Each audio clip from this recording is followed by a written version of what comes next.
I want to help you solve a problem, so we'll talk about whatever you care about. With that, how can I help today?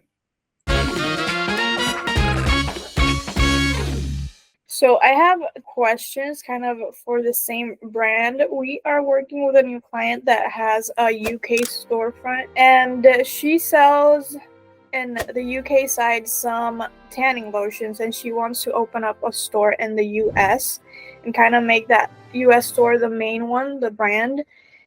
Do we have to create a new brand registry for them in the US side Yes. or transfer? Okay. Yes. So you'll file the brand registry. Make sure the client does this. Like, you have to file the brand registry under the main seller admin email. Failing to do that can cause brand node ID issues and ownership issues.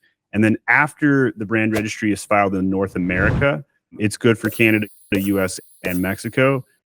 Europe is a separate process. They can take whatever trademark they have.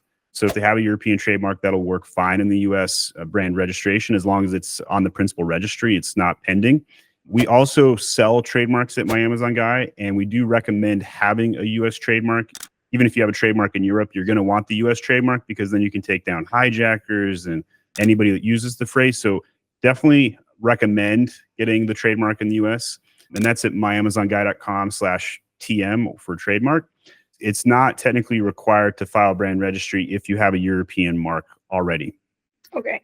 And in terms of passing those products to the US side, is it recommended to create a new ASIN for them, or can we use this? No, unless it's an electrical product or something that like changes between geographical locations. I would highly encourage using the same EAN/UPC/GTIN.